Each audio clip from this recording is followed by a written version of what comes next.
స్వాగతం. బులెటిన్లో ముందుగా హెడ్లైన్స్ చూద్దాం.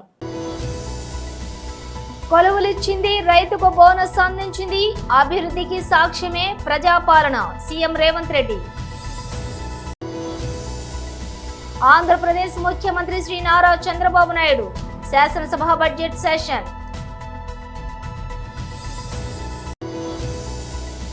పార్టీ కేంద్ర కార్యాలయంలో పార్టీ కేంద్ర కార్యాలయం ఇన్ఛార్జ్ మరియు MLC Shri Lela Appireddy press meet.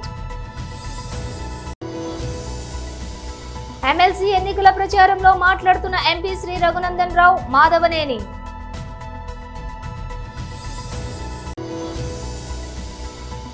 One day rankings top 5 లోకి దూసుకొచ్చిన కోహ్లీ. ఇక డీటెయిల్స్ చూస్తే కొలువులిచ్చింది, రైతుకు బోనస్ అందించింది, అభివృద్ధికి సాక్ష్యమే ప్రజాపాలన. హరీష్ రావు గారు కూడా నాకు తెలిసి పట్టభద్రుడే అని నేను అనుకుంటున్నాను. మీ 4 ఓట్లు ఎవరికి వేయదలుచుకున్నారు, మీరు ఎవరికి మద్దతు ఇస్తున్నారని చెప్పి నేను వేదిక మీద నుంచి అడుగుతున్నాను. ఇవాళ నేను ముఖ్యంగా టీచర్లను డిఎస్సి నోటిఫికేషన్, అదేవిధంగా టెట్ పరీక్షలు నిర్వహించింది కాంగ్రెస్ పార్టీ అధికారంలోకి వచ్చిన తర్వాత కాదా? మీరు ఆలోచన చేయండి. 11,000 మంది టీచర్ల నియామకాలను చేపట్టినమా లేదా? ఒకవేళ మేము టెట్ పరీక్షలు నిర్వహించి డిఎస్సి పరీక్షలు నిర్వహించి 60 రోజుల్లోనే 11,000 మంది టీచర్ల నియామకాలు మేము చేపట్టుంటే మీరందరూ మా కాంగ్రెస్కు నరేందర్ రెడ్డికి ఓటు వేయండి. ఒకవేళ నేను చెప్పింది అబద్ధం అయితే మీరు మాకు ఓటు వేయకండి, మీకు కావాల్సిన వాళ్ళకి వేయండి. అదేవిధంగా పోలీస్ డిపార్ట్మెంట్లో దాదాపు 15,000 మంది నిరుద్యోగులకు పోలీసు ఉద్యోగాలు ఇచ్చిన మాట నిజమైతే ఈరోజు నరేందర్ రెడ్డికి ఓటు వేయండి. లేకపోతే ఒకవేళ నేను చెప్పింది అబద్ధం అయితే మీ ఇష్టమైన వాళ్ళకు ఓటు వేసుకోండి. పారామెడికల్ సిబ్బంది 6,000 పైగా పారామెడికల్ సిబ్బందిని ఎల్బీ స్టేడియంకు పిలిపించి ఉద్యోగాలు వచ్చిన వాళ్ళని కాదు, వాళ్ళ తల్లిదండ్రులందరినీ కూడా హైదరాబాద్ నగరానికి ఎల్బీ స్టేడియంకు రప్పించి వాళ్ళ నియామక పత్రాలు ఇచ్చిన మాట వాస్తవం అయితే ఈరోజు నరేందర్ రెడ్డిని గెలిపించండి. ఈరోజు అది అబద్ధమైతే మీకు కావలసిన వాళ్ళకు వేసుకోండి. ఈ విధంగా వివిధ శాఖలలో 55,163 మందికి ఎల్బీ స్టేడియం సాక్షిగా ఒక్కొక్కరిని వాళ్ళ కుటుంబ సభ్యులను వాళ్ళ తల్లిదండ్రులను పిలిపించి వాళ్ళకు ఉద్యోగ నియామక పత్రాలు అందించి వాళ్ళ కుటుంబాల కళ్ళల్లో ఆనందం చూసిన మాట వాస్తవం అయితే ఈ పట్టభద్రులందరూ కూడా ఇవాళ కాంగ్రెస్ పార్టీని గెలిపించండి అని నేను అడుగుతున్న మిత్రులారా. నేను చెప్పింది ఒకవేళ అబద్ధం అయితే ఈరోజు మీకు కావలసిన నిర్ణయం తీసుకోండి. అందుకే ఈరోజు వివిధ పరిశ్రమలలో మీకు ఉద్యోగాలు రావాలి, పట్టభద్రులు బాగుపడాలి అని యంగ్ ఇండియా స్కిల్స్ యూనివర్సిటీని దేశంలోనే ఎక్కడ లేని విధంగా పబ్లిక్ ప్రైవేట్ పార్ట్నర్షిప్లా ఈరోజు మనం ఫ్యూచర్ సిటీలో దేశానికి ఆదర్శంగా ఉండే విధంగా తీర్చిదిద్ది ఆ యూనివర్సిటీకి చైర్మన్గా Mahindra group of companies chairman Anand మహేంద్రను ఈరోజు చైర్మన్ చేసి వాళ్ళకి శిక్షణ ఇచ్చి ప్రతి సంవత్సరం వేలాది మంది నిరుద్యోగులకు శిక్షణ ఇవ్వడం ద్వారా ప్రైవేటు పరిశ్రమలలో వేలాది ఉద్యోగాలు ఇవ్వడానికి ఇవాళ మనం ప్రయత్నం చేస్తున్నాం. నేను చెప్పింది నిజమైతే యంగ్ ఇండియా స్కిల్స్ యూనివర్సిటీని మనం ప్రారంభించుకుంటే మీరు ఓటు నరేందర్ రెడ్డికి వేయండి. నేను చెప్పింది అబద్ధమైతే మీరు ఎవరికి ఓటు వేసుకున్నా నాకు పర్వాలేదని నేను ఈరోజు చెప్పదలుచుకున్నాను. ఇదే కాదు, ఓట్లు ఆనాడు ఆంధ్రప్రదేశ్ ముఖ్యమంత్రి శ్రీ నారా చంద్రబాబు నాయుడు శాసనసభ బడ్జెట్ సెషన్. కూటమి ప్రభుత్వం వచ్చిన తర్వాత, ఎన్డీఏ ప్రభుత్వం వచ్చిన తర్వాత మొట్టమొదటిసారిగా పూర్తి కాలానికి బడ్జెట్ పెట్టుకుంటున్నాం. నిన్నే గవర్నర్స్ అడ్రస్ రాష్ట్రంలో జరిగే విధానాలని, ప్రభుత్వ విధానాలని చెప్పడం కోసం ఆయన స్పీచ్ లో చాలా స్పష్టంగా కవర్ చేశారు. ఎన్ని ఇబ్బందులున్నా 8 నెలల్లో ఈ ప్రభుత్వం ఏ విధంగా పనిచేసిన విషయాలు కూడా వారు చెప్పారు. పాలసీలు కానీ, తీసుకున్న నిర్ణయాలు కానీ, అభివృద్ధి కార్యక్రమాలు అన్ని చెప్పారు. ఇప్పుడే మా మిత్రుడు పవన్ కళ్యాణ్ గారు చెప్పారు, తెలుగుదేశం, జనసేన, బీజేపీ ఈ 3 పార్టీలు కూడా కలవడం మా స్వార్థ ప్రయోజనాల కోసం కాదు, దగాబడ్డ ఈ రాష్ట్రాన్ని పునర్నిర్మాణం చేయాలనే ఏకైక లక్ష్యంతో ఆ రోజు కొంతమంది విమర్శించారు. ఆ రోజు కూడా మేము ఒకటే ఆలోచించాం. ఈ రోజు రాష్ట్రంలో చాలా ఇబ్బందులు ఉన్నాయి. నిర్వీర్యం అయిపోయింది ఆర్థిక వ్యవస్థ. ఇప్పుడు కోలుకునే పరిస్థితులు కూడా లేవు. అలాంటప్పుడు డబుల్ ఇంజిన్ సర్కార్ ఉంటే తప్ప ఈ రాష్ట్రాన్ని పునర్నిర్మాణం చేయలేమని ఏకైక లక్ష్యంతో కలిశాం. ఆ రోజు ఈ రోజుకి ఒకే మాట మీద ముందుకు పోతున్నాం. నేను మనస్ఫూర్తిగా పవన్ కళ్యాణ్ గారిని ఈ సభ ద్వారా మరొకసారి అభినందిస్తున్నాను, ధన్యవాదాలు తెలియజేస్తున్నాను. ఇంకొక పక్కన ప్రజల్లో ఆస్పిరేషన్స్ ఉన్నాయి. 5 సంవత్సరాలు పూర్తిగా నిర్వీర్యమైపోయిన ఆర్థిక వ్యవస్థ. ఇంకొక పక్క అన్ని డిపార్ట్మెంట్లు కూడా మీరు చూస్తే, ఒక మాటలో చెప్పాలని నేను 4వ ముఖ్యమంత్రి. 3 సార్లు నాకు ఎప్పుడు ఇంత ఇబ్బంది రాలేదు. అప్పుడు కూడా కొన్ని ఇబ్బందులు ఉన్నా ఈసారి మాత్రం ఎప్పుడూ లేనటువంటి ఇబ్బందుల్ని ఎదుర్కొనే పరిస్థితి వచ్చాం. ఈ రోజు ఈ సభ ద్వారా కేంద్ర ప్రభుత్వాన్ని కూడా మనస్ఫూర్తిగా అభినందిస్తున్నాను, నరేంద్ర మోడీ గారిని. ఎందుకంటే ఈ రోజు మనం అడిగిన దానికంటే కూడా నేను అనుకున్నాను ఇంకా సమయం పడుతుందని. సకాలంలో స్పందించి అన్ని విధాలా సహకరించినటువంటి నరేంద్ర మోడీ గారిని, కేంద్ర ప్రభుత్వాన్ని ఈ సందర్భంగా మనస్ఫూర్తిగా అభినందిస్తున్నాను. ఆ సహకారంగా లేకపోయింటే మనం ఇంకా చాలా ఇబ్బందుల్లో పడేవాళ్ళం. ఆ విషయాలు కూడా మనం మాట్లాడుకుంటాం. అధ్యక్ష, ఏదైతే వెంటిలేటర్ పై నుండి రాష్ట్ర ఆర్థిక పరిస్థితి గాని, రాష్ట్రాన్ని గాని కేంద్ర ప్రభుత్వ సహాయంతో ఇప్పుడిప్పుడే బయట వచ్చే పరిస్థితికి వచ్చాం. అయితే అధ్యక్ష, ఈ రోజు మన ఆవేదన ఇప్పుడు కూడా మాట్లాడారు. నేను అందరికంటే సీనియర్ మెంబర్ని. ఇది దగ్గర 9వసారి. అంటే 9 సార్లు ఎమ్మెల్యే కావడం ఒక అరుదైన అనుభవం కూడా అధ్యక్ష. అయితే నేను 78లో మొట్టమొదటి వచ్చినప్పటి నుంచి చూశాను రోడ్లు లేని పరిస్థితి. అప్పుడు ఎమ్మెల్యేకి ప్రివిలేజెస్ ఏంటంటే ఒక 3 గ్యాస్ కనెక్షన్లు, మిలిటరీ జీప్, నేరుగా తమిళనాడుకు పోతే ఆర్మీ నుంచి ఒక జీప్ ఇస్తారు. ఆ జీప్ కూడా నడవదు. పార్టీ కేంద్ర కార్యాలయంలో పార్టీ కేంద్ర కార్యాలయం ఇన్ఛార్జ్ మరియు MLC Shri Lela Appireddy press meet నిర్వహించారు. నాయకులు మాట్లాడుతున్నటువంటి మాటలు, ఎందుకంటే వైఎస్ఆర్ కాంగ్రెస్ పార్టీ అసెంబ్లీలో ప్రధాన ప్రతిపక్షంగా మమ్మల్ని గుర్తించమని కోరుతున్నటువంటి పరిస్థితుల్లో వాళ్ళ మాటలు వింటా ఉంటే నిజంగా ప్రజాస్వామ్యవాదులు అందరూ కూడా సిగ్గుతో తల ఉంచుకునే పరిస్థితులు వాళ్ళకి కనిపిస్తా ఉన్నాయి. నేను సూటిగా అడుగుతా ఉన్నా, మా ప్రీతమ నాయకుడు జగన్మోహన్ రెడ్డి గారు మాట్లాడినా, వైఎస్ఆర్ కాంగ్రెస్ పార్టీకి సంబంధించినటువంటి నాయకులు మాట్లాడినటువంటి సందర్భాల్లో కూడా ఇవాళ శాసన మండలిలో ప్రధాన ప్రతిపక్షంగా ఉన్నాం. ప్రధాన ప్రతిపక్షంగా ఉన్నటువంటి పరిస్థితుల్లో ఈ రాష్ట్రంలో జరుగుతున్నటువంటి అనేకమైనటువంటి అక్రమాలపైన, ప్రభుత్వ లోపాలను ఎత్తి చూపే ప్రక్రియకి సంబంధించి కూడా ఏ విధంగా పనిచేస్తుందో గడిచిన 2 రోజులుగా మనం అందరం కూడా చూస్తానే ఉన్నాం. అదే విధమైనటువంటి రీతిలో అసెంబ్లీలో కూడా ప్రధాన ప్రతిపక్షంగా ప్రభుత్వ తప్పులను ఎత్తి చూపాలా, ప్రజా సమస్యల్ని ప్రభుత్వం దృష్టికి తీసుకెళ్లాలనే ఆలోచనతోనే ఇవాళ ప్రధాన ప్రతిపక్షంగా మమ్మల్ని గుర్తించమని వైఎస్ఆర్ కాంగ్రెస్ పార్టీ కోరుతున్నటువంటి అంశాన్ని ప్రత్యేకంగా నేను ఇవాళ ప్రజానికాన్ని కూడా గమనించమని చెప్పి నేను కోరుతా ఉన్నా. వాళ్ళు ఏం మాట్లాడుతూ ఉన్నారు? ప్రతిపక్ష హోదా కావాలట, ప్రజల మద్దతు లేదట. నేను సూటిగా అడుగుతా ఉన్నా, సీట్ల సంఖ్యాపరంగా 11 సీట్లు మాకు వచ్చున్నాయేమో, కానీ ఈ రాష్ట్రంలో 40% ప్రజానికం వైఎస్ఆర్ కాంగ్రెస్ పార్టీకి అండగా నిలబడినటువంటి వైనాన్ని కూడా ఈ సందర్భంగా గమనించమని చెప్పి నేను కోరుతా ఉన్నా. మీరు అంటా ఉన్నారు ఏదో హోదాకు సంబంధించినటువంటి అంశాన్ని, అధికారాన్ని మేమేదో అనుభవించడానికి అడుగుతున్నట్లుగా ప్రజల్లో ఒక భావాన్ని తీసుకురావడం కోసం మీరు చేస్తున్నటువంటి ప్రయత్నాలను కూడా నేను ఖండిస్తా ఉన్నా. ఇవాళ వైఎస్ఆర్ కాంగ్రెస్ పార్టీ ప్రధాన ప్రతిపక్షంగా గుర్తించమని అడుగుతున్నామంటే, ఎందుకంటే అసెంబ్లీలో చూసుకుంటే అధికార పక్షం, ప్రతిపక్షం మాత్రమే ఉంది. అధికార పక్షంలో తెలుగుదేశం పార్టీ, జనసేన, భారతీయ జనతా పార్టీలు 3 కూడా ప్రభుత్వంలో భాగస్వాములుగా ఉన్నారు. ఇక 4వ పార్టీ వైఎస్ఆర్ కాంగ్రెస్ పార్టీయే. అందుకే వైఎస్ఆర్ కాంగ్రెస్ పార్టీ ప్రభుత్వాన్ని నిలదీయడానికి సంబంధించి, ప్రభుత్వం తప్పులు చేస్తుంటే ఎత్తి చూపడానికి సంబంధించి, ప్రజా సమస్యల్ని ప్రతిబింబించడానికి సంబంధించి ఇవాళ ప్రధాన ప్రతిపక్షంగా గుర్తించమని చెప్పి మేము కోరుతా ఉంటే దానికి వక్ర భాష్యాలు మాట్లాడుతూ ఉన్నారు. మాకు అధికారమే కొత్త కాదు. మా నాయకుడు ఈ రాష్ట్రంలో 5 సంవత్సరాల పాటు ముఖ్యమంత్రిగా పనిచేసినటువంటి పరిస్థితులు ఉన్నాయి. అంతకుముందు కూడా ప్రధానమైనటువంటి ప్రతిపక్ష నాయకుడిగా పనిచేసినటువంటి పరిస్థితులు ఉన్నాయి.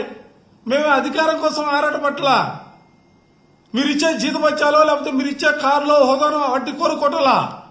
ఇవాళ మేము ఆశించేది, ఆలోచన చేసేది ఒక బాధ్యతాయుతమైనటువంటి రాజకీయ పార్టీగా, 5 సంవత్సరాల పాటు ఈ రాష్ట్రాన్ని పరిపాలన చేసినటువంటి రాజకీయ పార్టీగా ఈ రాష్ట్రంలో ఎమ్మెల్సీ ఎన్నికల ప్రచారంలో మాట్లాడుతున్న ఎంపీ శ్రీ రఘునందన్ రావు మాధవనేని కాంగ్రెస్ తప్ప ఒక్క బీజేపీ ఎమ్మెల్యేలు ఎంపీని ఎమ్మెల్సీని ఏ పార్టీ కూడా కొనలేకపోయింది. రేపు మన ఎమ్మెల్సీని కలిసిన తర్వాత వీళ్ళు పాలక పక్షానికి కంట్రోల్ అవసరాలు ఉంటారు. మీ సమస్యల పక్షాన బరాబరి నిలబడి మాట్లాడతారు. కాబట్టి దయచేసి మొట్టమొదటిసారిగా భారతీయ జనతా పార్టీ నుంచి ఇద్దరు సౌమ్యులైనటువంటి వ్యక్తులు, అటు టీచర్స్ ఎమ్మెల్సీ ఇటు కాంగ్రెస్ ఎమ్మెల్సీ ఇద్దరు కూడా సౌమ్యులైనటువంటి వ్యక్తులు పోటీ చేస్తా ఉన్నారు. కాబట్టి ప్రతి ఒక్కరూ ఆలోచించుకొని పాలక పక్షాన్ని నిలదీసి కాంగ్రెస్ ప్రభుత్వం చేసినటువంటి తప్పులు ఎండగట్టేందుకు దాని పేరు పెద్దల సభ. పెద్దల సభకు ఎవరు పోవాలి? ప్రజల పక్షాన్ని కొట్టడానికి పోవాలి. అసలు పాలక పక్షం పాస్ చేస్తే దాన్ని నిర్వహించే శక్తి, ఆపే శక్తి ఎవరికి ఉంటుందంటే పెద్దల సభకు మాత్రమే ఉంటుంది. ఇక్కడ నేను మీకు ఒక ఉదాహరణ చెప్పి ముగిస్తాను.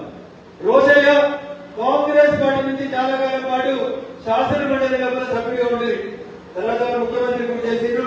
దివంగత సీనియర్ నాయకుడు కాంగ్రెస్ పార్టీలో రోజయ్య గారు.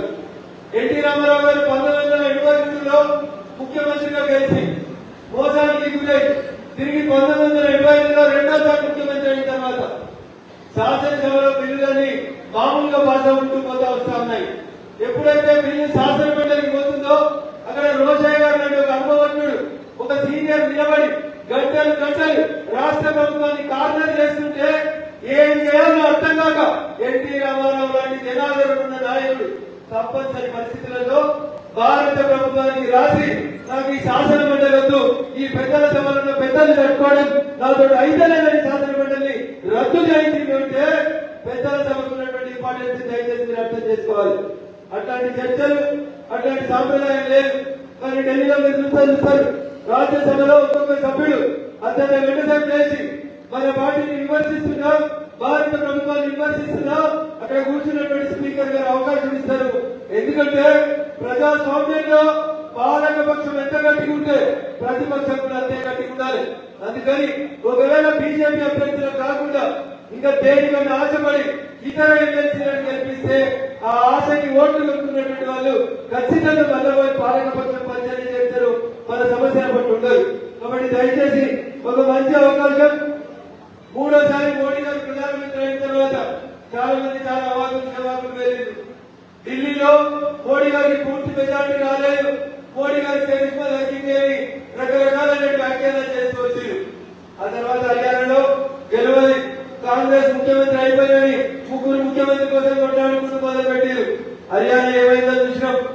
మహారాష్ట్రలో చెప్పిండ్రు మొత్తం మహా ఆగాడికి చాలా మంది ఎంపీలు గెలిచారు, మహారాష్ట్రలో కూడా కాంగ్రెస్ అధికారంలోకి వస్తుంది, ఉద్ధవ్ ఠాకరే గారి నాయకత్వంలో చెప్పారు. మహారాష్ట్ర పోయింది, పోయిందా పోలేదా? ఆ తర్వాత తాజాగా ఐసీసీ ప్రకటించిన వన్డే ర్యాంకింగ్స్ లో team India star batter Virat Kohli తిరిగి టాప్ 5 లోకి దూసుకొచ్చాడు. ఛాంపియన్స్ ట్రోఫీలో భాగంగా ఆదివారం నాడు దాయాది పాకిస్తాన్ తో జరిగిన మ్యాచ్ లో కోహ్లీ అజేయ శతకంతో అదరగొట్టిన విషయం తెలిసిందే. దాంతో ఒక ర్యాంక్ మెరుగుపరుచుకుని 5వ స్థానానికి ఎగబాకాడు.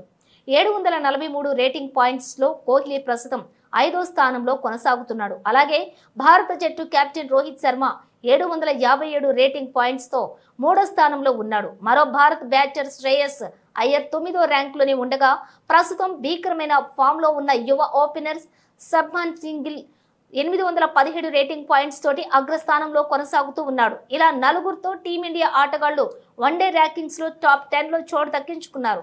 బౌలింగ్ విభాగంలో శ్రీలంక స్పిన్నర్స్ మహేష్ తీక్షణ మొదటి ర్యాంక్ లో ఉంటే రషీద్ ఖాన్, కుల్దీప్ యాదవ్ వరుసగా 2-3 స్థానాల్లో కొనసాగుతున్నారు. ఇక మహమ్మద్ షమి ఒక స్థానం మెరుగుపరుచుకుని 14 ర్యాంకుల్లో ఉంటే మహమ్మద్ సిరాజ్ 2 స్థానాలు దిగజారి 12వ ర్యాంకు దక్కించుకున్నాడు. మహాశివరాత్రి పురస్కరించుకుని నగరంలోని శివాలయాలతో శివనామ స్మరణతో మారుమ్రోగుతున్నాయి శివాలయాలు. తెల్లవారుజామున 3 గంటల నుంచే శివాలయాలకు భక్తులు పోటెత్తారు. శివుడికి ప్రత్యేక పూజలు నిర్వహిస్తూ ఉన్నారు. ఎల్బీ నగర్లోని శ్రీ ప్రసన్న ఆంజనేయ స్వామి దేవాలయం ప్రాంగణంలో ఉన్నటువంటి శివాలయంలోని మహాశివరాత్రి పురస్కరించుకుని మహాశివునికి ఆలయ చైర్మన్ గుంటే లక్ష్మణ్ మరియు ఈవో ప్రేమ్ కుమార్ ఆధ్వర్యంలో రుద్రాభిషేకం నిర్వహించారు. అనంతరం అభిషేకాలు చేసి స్వామివారిని ప్రత్యేకంగా అలంకరించారు. ఆలయ పూజారులు భక్తులు భక్తి శ్రద్ధలతోటి అభిషేకాలు నిర్వహించి శివరాత్రి ఉపవాసాలు ప్రారంభించారు.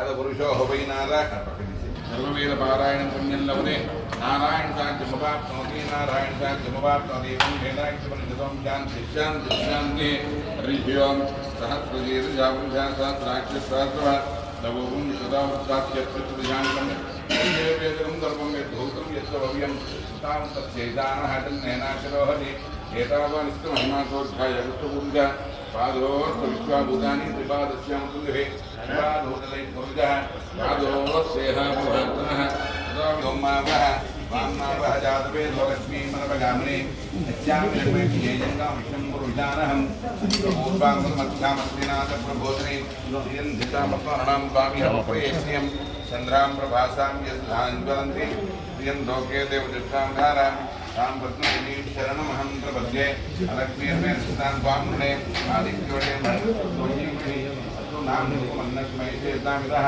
कर्तमेन प्रजाभूतामहितं भवकर्तमः इयं भासे मेखले मातरं वर्धमानने आपत्त्यं स्निग्धानि चक्रीणरसमेखले देवी मातरं इयं भासे मेखले आठं पुरुषानः यदिदप्रायद्वाभूत्वा जहुदाया जमन्महं श्रियं पञ्चदन्ने कवलिः श्रियं पञ्चदं जाश्रीकामन्दरे आनन्दकर्तमे सेवादिता दायि महाजने मेदिष्टां देवी सर्वकामार्थसिद्धये प्रभौत्रं धनसान्यं महालक्ष्मीवास्महे धनमग्ने धनवायुधं सूर्योदनं ततुः धनमिन्द्र धनमुदे वैदतेय सोमं कक्षसोमनुद्रः सोमं धरतिलोमिनो विहन्तना सोमिनः नक्रोदोन्माश्चर्यं नरोनः गौरी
పులివెందులలో మాజీ ముఖ్యమంత్రి వైఎస్ఆర్సీపీ అధినేత శ్రీ వైఎస్ జగన్ పులివెందులలో పర్యటిస్తున్నారు.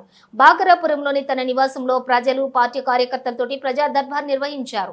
ప్రజల యొక్క సమస్యలను అడిగి తెలుసుకుంటూ వాళ్ళ యొక్క విజ్ఞప్తులను స్వీకరించారు. వైఎస్ జగన్ రాకతో నియోజకవర్గంలో సందడి వాతావరణం నెలకొంది. ఆయన్ని కలిసేందుకు అభిమానులు కార్యకర్తలు పెద్ద ఎత్తున తరలివచ్చారు. వైఎస్ జగన్ తో సెల్ఫీలు ఫోటోల కోసం ఎగబడ్డారు. మరోవైపు ఇటీవల కొత్తగా పార్టీ పదవులు పొందిన నేతలు పార్టీ అధినేతను కలిసి కృతజ్ఞతలు తెలిపారు. వైఎస్ఆర్సీపీ బలోపేతానికి ప్రజల తరపున అనునిత్యం పోరాటం చేయాలని వారికి ఆయన సూచించారు. తన 2 రోజుల పులివెందుల పర్యటనలో భాగంగా ఇవాళ రేపు నియోజకవర్గం ప్రజలకు అందుబాటులో ఉండనున్నారు. సాయంత్రం ప్రైవేటు కార్యక్రమాలకు హాజరు కానున్న వైఎస్ జగన్ రేపు ఎల్వి ప్రసాద్ సంస్థ ద్వారా ఆధునీకరణ చేసిన రాజారెడ్డి ఐ ఇన్స్టిట్యూట్ ను ప్రారంభించనున్నారు.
గోకవరంలో చిరు కూరగాయల వ్యాపారి సూర్యచంద్ర మహాశివరాత్రి పర్వదినాన ప్రధాన రహదారిపై వాహనదారులకు ప్రయాణికులకు గ్రామ ప్రజలకు సుమారుగా 5,000 మందికి మండుటెండలో చల్లటి మజ్జిగ పంపిణీ చేసి వారి దాహర్తిని తీర్చారు. ఈ సందర్భంగా సూర్యచంద్ర మాట్లాడుతూ ప్రతి సంవత్సరం మహాశివరాత్రి పురస్కరించుకొని మజ్జిగ పంచి పెట్టడం జరుగుతుందని అన్నారు.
బులెటిన్ ముగించే ముందు హెడ్లైన్స్ మరోసారి. కొలువులిచ్చింది, రైతుకు బోనస్ అందించింది, అభివృద్ధికి సాక్ష్యమే ప్రజాపాలన సీఎం రేవంత్ రెడ్డి. ఆంధ్రప్రదేశ్ ముఖ్యమంత్రి శ్రీ నారా చంద్రబాబు నాయుడు శాసనసభ బడ్జెట్ సెషన్. పార్టీ కేంద్ర కార్యాలయంలో పార్టీ కేంద్ర కార్యాలయం ఇన్ఛార్జ్ మరియు MLC Shri Lela Appireddy press meet. MLC ఎన్నికల ప్రచారంలో మాట్లాడుతున్న ఎంపీ శ్రీ రఘునందన్ రావు మాధవనేని.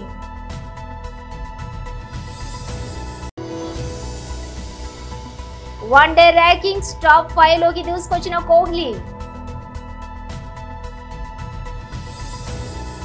ఇవి బులెటిన్ విశేషాలు. మరో బులెటిన్తో మళ్ళీ కలుద్దాం.